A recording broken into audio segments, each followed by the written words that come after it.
कभी कभी हमारा ओवर कॉन्फिडेंस हमें बहुत पीछे लेके चला जाता है। हाय गाइस, मेरा नाम है अक्की। चलिए कुछ नया सुनते हैं। ये कहानी है एक बंदर की। एक बंदर जो बहुत शरारती हुआ करता था। एक गांव में एक मंदिर का निर्माण चल रहा था। लकड़ियों का मंदिर बनाया जा रहा था, जहां पर शहर से बहुत सारे मजदूर आए हुए थे उस मंदिर का निर्माण करने के लिए। तो वहां पर कुछ बगीचे थे, जिनको बगीचों को काट करके उन पेड़ों को बीच से काटा जा रहा था और उसी से निर्माण किया जा रहा था। और जितने भी मजदूर थे उन सभी को खाना खाने के लिए गांव से बाहर शहर जाना हुआ था। जब दोपहर को वो खाना खाने के टाइम बाहर जाते थे तो मंदिर का निर्माण रोक देते थे। एक दिन मंदिर का निर्माण रोक कर वो बाहर खाना खाने चले गए और एक मंदिर का पेड़ की टहनी कटी हुई थी, उसको फाड़ रहे थे बीच से, और उसके बीच में एक छैनी फंसा दी थी। एक छैनी को फंसा दिया था और उसको अधूरा छोड़ करके वो लोग शहर खाना खाने के लिए निकल जाते हैं। शहर गांव से थोड़ी दूरी पे ही था।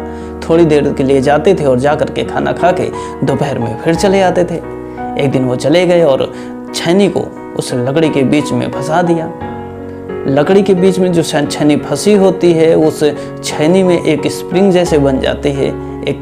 एक स्प्रिंग ऐसी बन जाती है कि अगर बीच में उसके कोई आए, वो छैनी हट जाए तो वो चीज़ उसके बीच में चिपक जाती है। एक चिमटी की तरह वर्क करती है। एक बंदर जो बहुत ज़्यादा शरारती था, एक दिन जब बंदरों का झुंड उस गांव में पहुंचा तो वहां पर लकड़ी कट रही थी। जो बंदरों के सरदार था उसने सभी बंदरों को मना कर दिया, जोर जोर से बोला, डांटा कि कोई भी बंदर अपनी भी कोई भी शरारत नहीं करेगा, क्योंकि अगर कुछ बुरा हो गया तो शायद उसका जिम्मेदार वो हो। लेकिन वो जो शरारती बंदर था वो कहाँ मानने वाला था। तो जो बंदर का राजा था वो सभी बंदरों को लेकर वहाँ से चल दिया, सभी ग्रुप को लेकर चल दिया वहाँ से। लेकिन जो शरारती बंदर था वो सभी की नज़रों से छुप कर उस लकड़ी की तरफ चल दिया। वो जो लकड़ियाँ पड़ी हुई थी जहाँ पर मंदिर का निर्माण हो रहा था उसी की तरफ चल दिया। उसकी नज़र उस लकड़ी पर पड़ी। जब लकड़ी पर पड़ी तो उसके ऊपर कूदने लगा। थोड़ी देर बाद वहाँ पर एक आरी पड़ी हुई थी। उसने क्या किया कि उस आरी को उठाया और उस पर चलाने लगा। जब वहाँ पर घिर्र घिर्र की आवाज़ आई तो उसको थोड़ा सा अजीब लगा और उसने उस आरी को फेंक दिया। थोड़ी देर बाद फिर उसने क्या किया कि उस छैनी से खिलवाड़ करने लगा। उस छैनी को खिसकाने लगा, उसको निकालने की कोशिश करने लगा। लेकिन वो छैनी एक लकड़ी के बीच में फंसी हुई थी और वो कहाँ हिलने वाली थी। लेकिन वो माना नहीं, वो निरंतर प्रयास करता रहा और कोशिश करते करते एक बार उससे जब जरा सी छैनी खिसकी तो उसे अपनी शक्ति पर और ज़्यादा घमंड हो गया और विश्वास हो गया। वो शरारत के मूड में था ही और शरारती तो था ही, वो और शरारत करने लगा। धीरे धीरे उसने क्या किया कि उस छैनी को निकालने की कोशिश करता रहा। अचानक से उसकी जो पूंछ थी वो उस लकड़ी के बीच में थी। लेकिन उस बंदर को ये नहीं पता था कि मेरी पूंछ फंस जाएगी।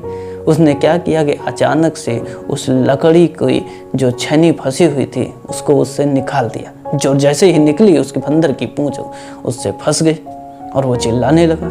जो गांव के लोग थे, जो लोग काम कर रहे थे, वो काम करके वहाँ से चले गए थे और आने का तो समय था ही। लेकिन जैसे ही देखा कि बंदर फंसा हुआ था वो लोग आ गए थे। आए तो उस बंदर को निकालने की बहुत कोशिश की, लेकिन हुआ यूँ कि जब तक वो आए कोशिश की, उस बंदर की पूंछ उसी लकड़ी के बीच में कट गई और ऐसे ही वो चिल्लाता हुआ वहाँ से भाग गया।